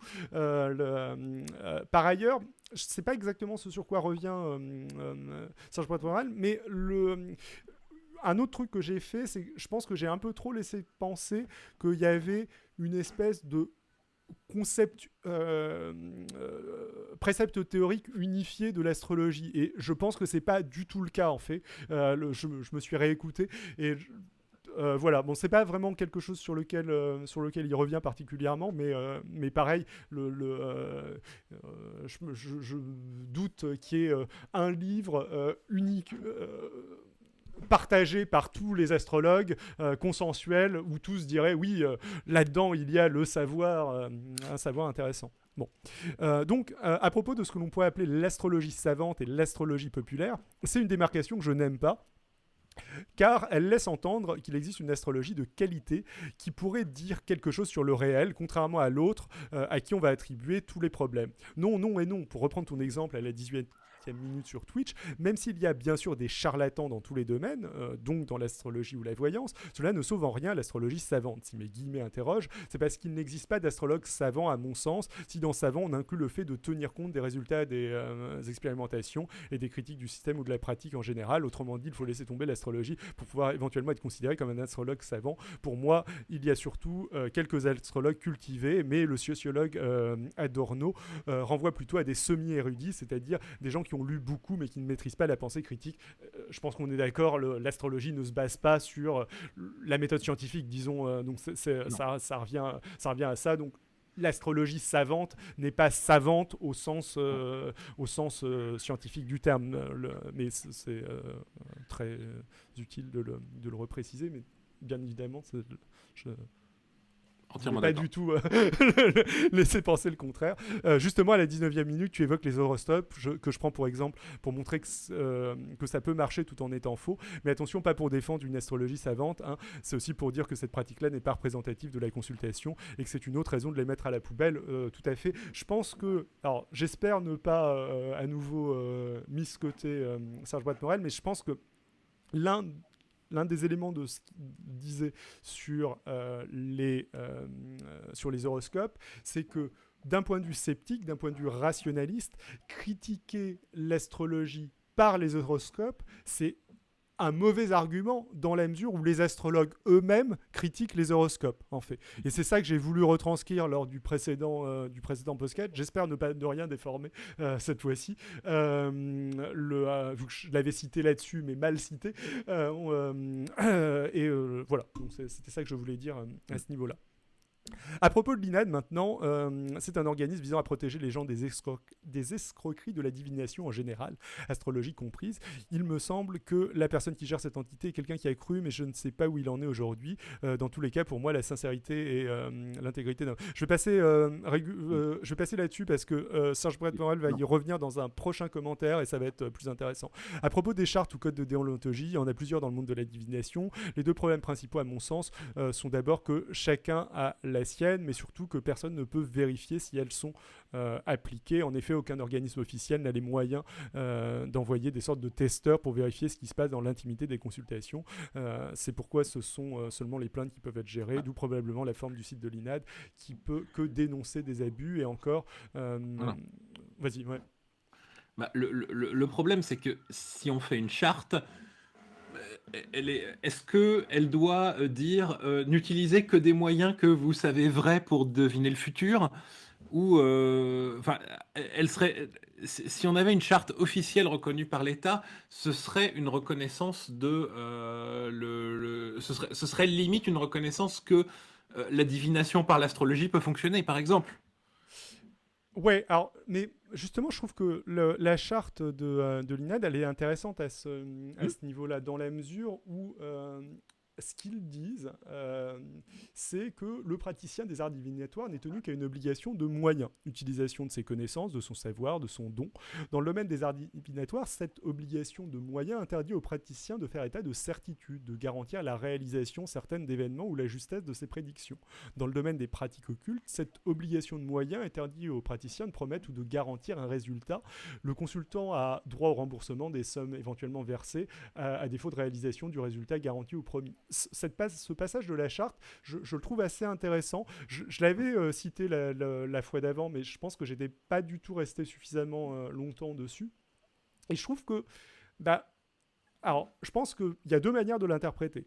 Soit c'est une manière de s'auto-protéger de l'INAD, en mode on veut que nos astrologues aient pas des affirmations trop fortes et trop claires et des affirmations peut-être ambiguës pour du coup mieux pouvoir arnaquer les gens sans avoir à se dédire dedans. C'est une manière d'interpréter la chose. Ou alors C'est une manière de limiter l'emprise psychologique, c'est une manière de, je ouais. pense, pas s'attaquer aux personnalités fragiles, mais aux gens qui veulent se distraire, essayer de se diriger vers les gens qui veulent se distraire avec des prédictions, qui ont besoin qui servent de moyens comme celui-là pour prendre une décision, comme aide à la décision. Ouais, mais enfin, ou alors, c'est quand même enfin, ça peut s'interpréter aussi comme une affirmation assez forte sur le fait que moi je dirais que tout ça ne marche pas des masses quoi. Bah, Dans ce domaine, disons, on dans le domaine garantit des pas que ça marche, on garantit qu'on fait le meilleur effort. Ouais. C'est même pas on te garantit qu'on fait le meilleur effort. Ah si, c'est obligation de moyens. On garantit qu'on utilise nos connaissances, notre savoir, notre don. Ok, soit, mais on garantit pas que, c'est pas même pas on garantit pas, c'est on ne doit pas s'engager sur la réalisation de quelque chose. Du coup, je sais pas trop ce que ça veut dire, le fait d'utiliser ton don, ton savoir, le savoir, je sais pas, j'imagine, c'est te dire, ah oui, t'es né le temps, donc tu es tel signe. Signe d'eau, ouais. interaction avec ton caractère, de vraiment observer le ciel, j'imagine, et d'utiliser ta culture des différents types d'astrologie. Après, je pense que j'ai une interprétation très charitable du truc là et que en vrai, c'est sans doute essentiellement un moyen de s'auto-prémunir. Mais bon. Et pour éviter les pires dérives. Je pense qu'il y a quand même un effort pour éviter les gens qui vident leur PEL parce qu'on leur a promis que ça ferait revenir l'être aimé. Ouais, mais il y a tout un passage là-dessus, en gros, sur tout praticien s'exerce sincérité, loyauté. Il y a un truc sur l'empreinte doit refuser les consultations destinées à des personnes passablement fragiles ou accro à la voyance, à moins qu'il s'agisse d'un travail d'écoute équivalent à une psychothérapie à des fréquences raisonnables. Il est important que cela soit précisé et acté formellement par écrit, si possible avant toute consultation. Donc oui, il y a une volonté de, on va dire, faire ça de manière éthique, même si malgré cette volonté, ça pose des problèmes. Et l'exemple que cite Serge est assez parlant. Donc, ce que j'ai dit aussi à un moment donné, c'était que après tout, si jamais ça faisait du bien à certaines personnes et qu'elles voyaient un astrologue, et je pense que je disais raisonnablement, mais mon raisonnable était quand même assez fréquent, je disais, après tout, si jamais quelqu'un voit un astrologue une fois par semaine et que ça lui fait du bien, bon, et pourquoi pas, quoi. Mais sa réponse est tout à fait intéressante. Juste, ce que je trouve amusant aussi avec cette charte, toujours, c'est sa ressemblance avec les chartes de bonne conduite des entreprises de jeux online ou de casinos, en fait, qui ont le même problème de quadrature du cercle, que ce sont les clients extrêmement vulnérables qui sont les plus rentables, et que du coup, en tout cas dans les pays où les casinos sont gérés par l'État, on se retrouve avec une quadrature du cercle impossible de l'État veut protéger les joueurs addicts, l'État est propriétaire des casinos et gagne de l'argent sur les casinos, et on se retrouve avec des chartes un peu du même genre. Ouais, exactement. Oui, je suis 200% d'accord avec toi là-dessus. Je crois que j'avais fait un petit peu le parallèle avec et c'est pour moi une charte de même, un encadrement de même type. C'est-à-dire que pour moi, les jeux d'argent, c'est fondamentalement une arnaque. Hein, globalement. On appelle ça une taxe sur la stupidité, et comme c'est plus une taxe sur le manque d'éducation mathématique, c'est une taxe sur la pauvreté. Ouais, exactement. Et ce que dit Serge Voidevorel va un peu dans ce sens-là. C'est ah oui, pour moi, une consultation par semaine à 50 € pièce. C'est vrai que dans ma tête, j'imaginais pas 50 €, mais je pense que ça doit être effectivement les tarifs en vrai. Ouais. En général, au Black, pour le coup, si c'est encadré, c'est plus au black. Mais ça me pose un gros problème déontologique, tout à fait. Parce que quand on parle de personnes de catégorie sociale non aisée, 200 € par mois, c'est juste monstrueusement énorme, tout à fait. Et il faut vraiment être accro, donc en état de faiblesse, pour en être alors à ce rythme-là. Tout à fait. En plus, le voyant en question a d'autres clients, donc un tel revenu avec aussi peu de déontologie, ça me gêne encore plus. Encore faut-il voir sur quoi on se base pour donner des conseils pendant les consultations. Non seulement ça part dans tous les sens, mais moi, cela me fait un peu penser au retard de traitement dans le monde médical, avec les devins, leurs consultants souffrant nécessairement pour moi de retard de questionnement sur le monde réel, comme avec les horoscopes de presse. Ces pratiques en apparence anonymes ont des conséquences très concrètes dans le monde réel, et parfois graves, avec le fait d'être un peu tiré par le bas par de la pensée magique.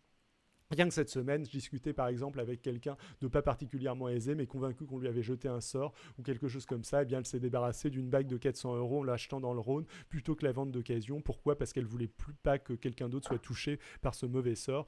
Je parle pas non plus des personnes qui coupent les ponts avec d'autres jusque dans leur famille parce que leur voyant leur a dit que la personne était mauvaise pour eux.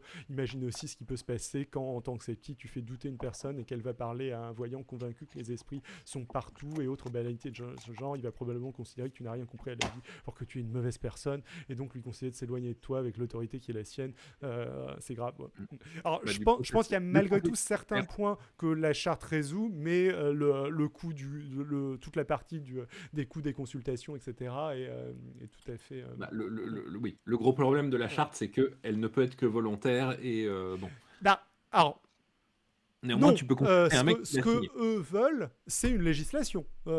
Si j'ai bien compris ce que veut l'INAD, donc si jamais il y avait législation, la charte ne serait plus volontaire, pour le coup. Oui. Mais même s'il y avait une législation, je ne sais pas où est-ce qu'on mettrait la barre. C'est-à-dire que c'est vrai qu'a priori, une consultation à 50... Ouais, c'est moins cher qu'un psy, en fait. Oui, c'est un peu ce que je me disais. Oui, mais après un psy, ça peut être remboursé, tandis que ça va pas être remboursé. Mais ouais, c'était un petit peu ce que je me disais, le truc. Enfin, j'avais pas dit 50 €, j'avais dit 1 heure par semaine la fois d'avant, et sans doute aussi efficace que la psychanalyse. Je suis d'accord avec toi. Ensuite, on a des psys. Avec une déontologie très douteuse chez nous, dit Adrien, dit quelqu'un dans le chat. Non, les psys sont remboursés par certaines mutuelles, mais c'est super limité. Oui. Ça dépend de quel type de psy, dans quel cadre tu consultes, etc. Ce genre de choses. Et les psychanalystes, c'est pas remboursé. Ouais. Je suis assez d'accord avec cette... Enfin, j'ai tendance à penser, mais... Après, les cas sont différents, mais que si la personne cherche juste à parler à quelqu'un, a besoin de parler à quelqu'un à une fréquence raisonnable, bon, peut-être que ça peut lui faire du bien, finalement. Mais bon, l'argument de Serge Boitevent est tout à fait vrai, que 200 € par mois pour quelqu'un avec des revenus modestes, c'est juste énorme, en fait. Donc, ouais... Oui, my bad. Ouais, du coup, j'avais psychiatre en tête et pas psychologue. My bad, Eleonore, tu as tout à fait raison. Mon lithopsychothérapeute n'est pas remboursé, c'est une honte. Je me demande qui peut dire ça dans le chat, Adrien. Banne cette personne immédiatement.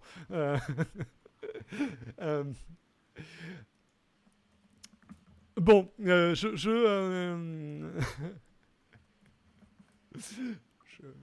continue. Oui, en fait. You cannot ban yourself. Je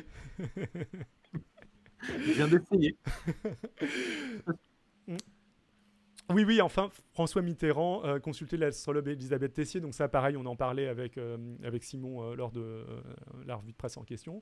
Il y a quelques années, c'est quelque chose qui m'a posé problème et m'a amené à formuler mon idée de comparer consultation divinatoire en général avec une séance de brainstorming.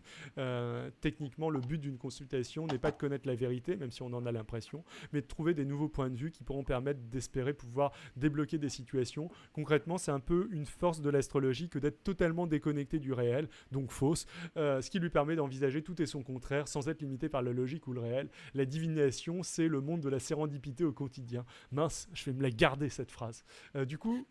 Je suis assez d'accord avec ça en fait. Attention, je vais faire un coming out. J'ai une très grande sympathie pour l'astrologie. Mais alors, parce qu'en fait, c'est un des premiers systèmes de pensée proto-scientifique historique. C'était une manière de tenter de, à d'un point de vue historique, je parle, absolument pas aujourd'hui et qu'on a totalement dépassé ça, mais c'était des manières systématiques d'analyser le monde. Et ça parle beaucoup de comment les populations dans le temps ancien, les différentes formes d'astrologie, parce qu'ensuite il y a chaque civilisation a développé des formes différentes d'astrologie, et encore aujourd'hui, ça permet de comprendre le monde d'une façon différente, d'essayer de le rapporter, de comprendre le rapport au monde des gens à l'époque.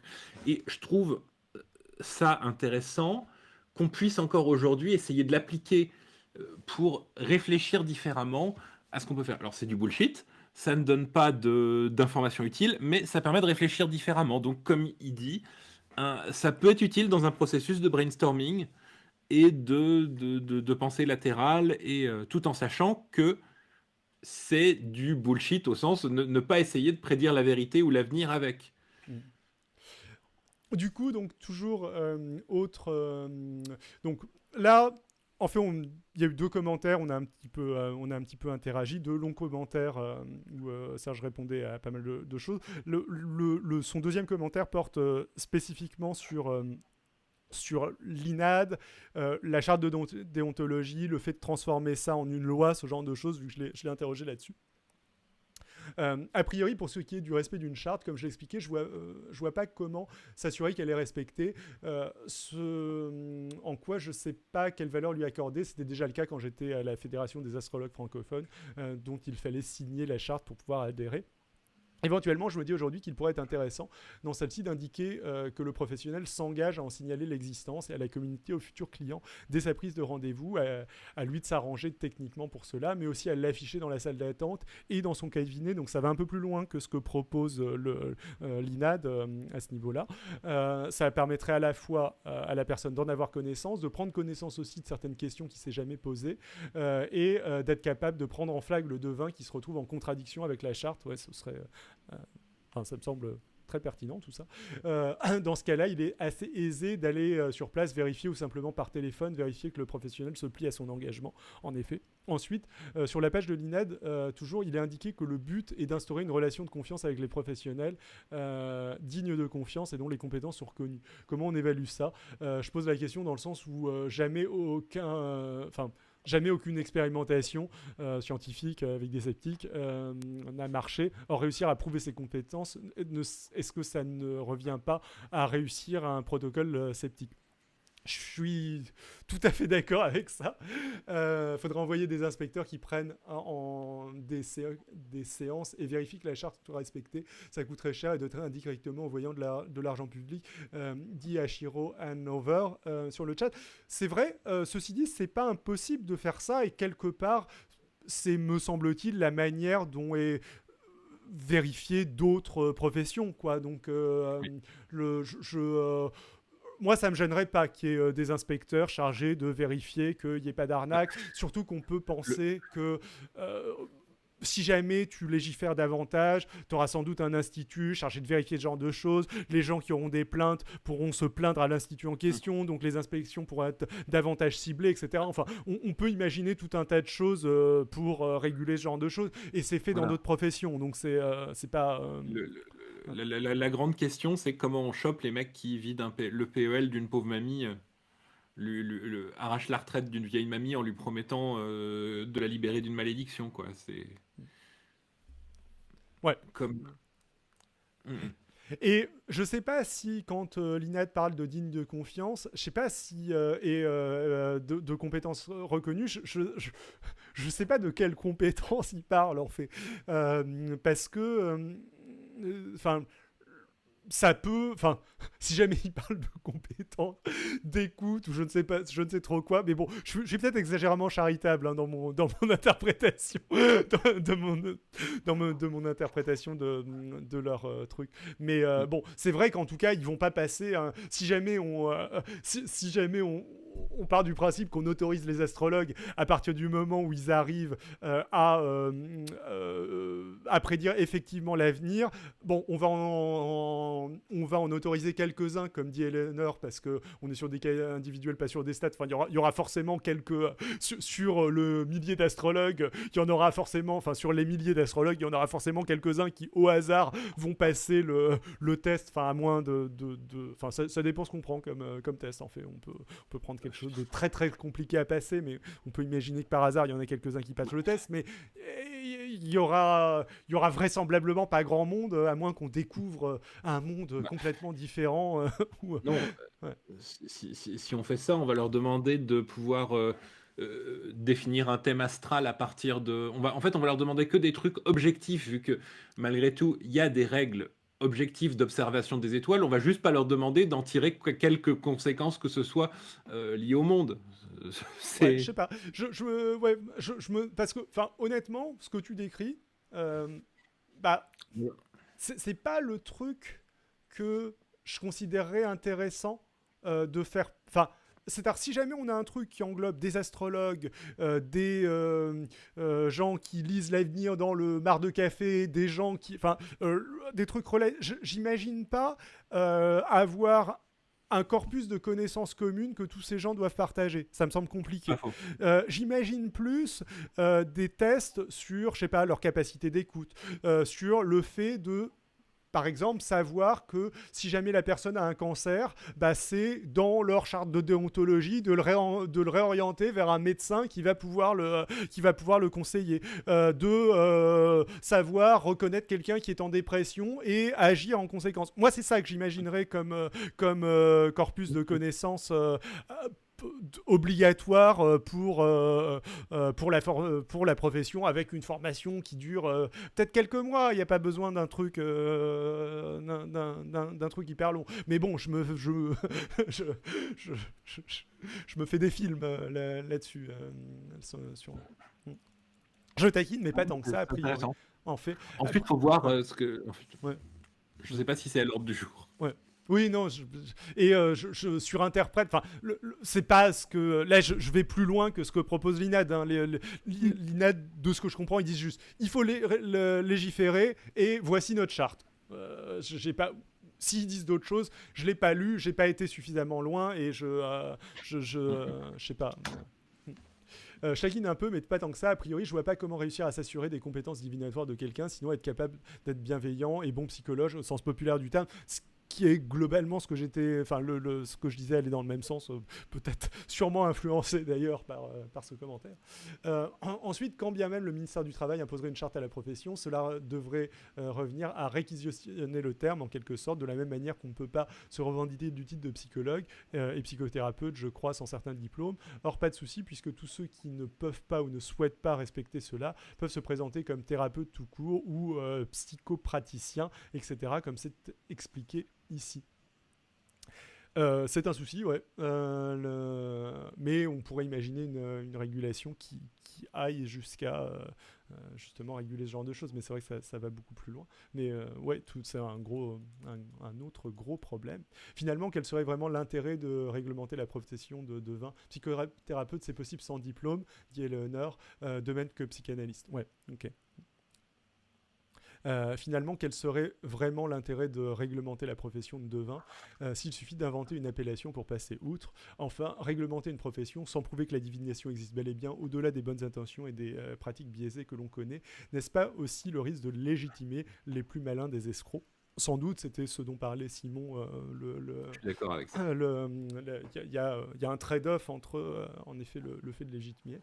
Dans la partie pro de la même page de l'INAD, je vois aussi que magie, sorcellerie, maraboutage, envoûtement ne servent qu'à dépouiller les crédules, mais pas la voyance et l'astrologie. Alors, comment faire la différence autrement qu'un appel à évidence ? Tiens, je vois dans la partie polémique que la FIS a déjà exprimé les mêmes doutes et la réponse de l'INAD ne me satisfait pas. On ne peut pas interdire aux gens de croire et le désespoir tue. Ok, mais alors, si la voyance n'existe pas et que l'astrologie est fondée sur du vent, les meilleurs praticiens ne peuvent qu'induire régulièrement en erreur des gens qui viennent les voir. De plus, l'INAD semble écrire que ce n'est pas le cas, qu'elle veut surtout permettre aux victimes d'être mieux défendues. Cela me pose un gros problème quand je vois sur le blog de l'INAD, pas plus que le 1er janvier, un texte qui fait ouvertement la promotion de 3 devineresses avec coordonnées et tarification, en prétendant que leurs données sont bien réelles. Dans les faits, on a bien là une contradiction flagrante avec l'intention initiale.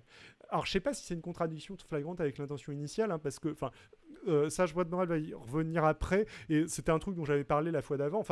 L'INAD, clairement, c'est un annuaire de voyants. Donc, tu vas sur je l'avais montré la fois d'avant. Alors, je suis pas sur le bon truc, mais tu vas ici. Non, tu vas l'un des trucs, c'est un annuaire, et à chaque fois, tu as la fiche du voyant en question. Tu peux aller consulter tous ces gens. Donc, c'est le lobby de tous ces gens, assez nettement, qui sont censés respecter la charte qui balance en question. Mais pour moi, l'intention initiale est quand même d'être un rassemblement de voyants, de ce que j'en comprends en tout cas. Enfin, j'ai peut-être raté des trucs. Pour terminer, cette page, la charte de l'INAD est disponible pour toute personne qui en fait la demande. Non, mais si, elle est en ligne, la charte. Elle est, c'est... Oui. J'y étais tout à l'heure. Comment je fais pour revenir en arrière Document. Charte de déontologie. Elle est. C'était ceci. Je pensais m'arrêter là, mais donc là, il a vu la charte, ouais, et ensuite il parlait de, c'est une charte morale au sens propre du terme, etc. Je l'avais montré, hein, dans le live de la fois précédente, la charte, et l'association vous garantit un soutien des démarches à faire. Et pour recueillir un refus de paiement de la part d'un client, donc il revient sur certaines parties de la charte. En conclusion, il est très bien d'envisager une association qui défende les victimes des charlatans, mais cette association doit représenter les clients des devins. Il y a un problème avec la phrase. Le problème, c'est ici qu'elle veut représenter les devins eux-mêmes, et c'est ce qui me... Ouais. Doit protéger les clients des devins, je pense, qu'elle veut représenter les devins eux-mêmes, et c'est ce qui me pose problème, à moi comme à la FIS, une association d'usagers de la divinisation éventuellement, même avec quelques réserves, mais pas une association de professionnels qui revient à légitimer des disciplines a priori pour pouvoir en définir les meilleures pratiques. Je comprends le truc. Après, je comprends aussi que des devins aient envie de s'associer pour faire ce genre de choses. C'était pour ça que, moi, le premier article, justement, ce qui m'intéressait, c'était, qu'est-ce que l'INAD au milieu de tout ça, sachant que j'avais trouvé la fois d'avant un article d'un autre devin qui attaquait l'INAD en lui faisant un procès pour illégitimité. C'est-à-dire qu'il y a des guerres de chapelle avec d'autres astrologue, voyant, je ne sais plus exactement ce qu'il était, le mec en question, oui. qui explique que l'INAD est illégitime, bien sûr. Mais en tout cas, c'était très cool. Ça nous a ces multiples commentaires, multiples feedbacks qui ont permis de creuser beaucoup plus que ce que j'avais fait initialement. Mais tu vois le même Spider-Man pointant Spider-Man. Spider-Man pointant Spider-Man, qu'est-ce que quoi ? C'est un mème. Bon, tant pis. Je le vois, je l'ai pas. Les deux, le charlatan qui accuse l'autre de charlatanisme. Oui, ouais. Oui, d'accord. Oui, je l'ai en tête, ouais. Spider-Man et le clone de Spider-Man et ouais, une scène maintes et maintes vues à chaque fois qu'il y a un clone et voilà. Je sais pas si tu as autre chose à dire là-dessus. J'ai dit tout ce que j'avais à dire, c'était très intéressant. Du coup, la partie commentaires et retours a duré assez longtemps, mais je pense que c'était assez intéressant. Je vois un lien. Ah oui, du même en question.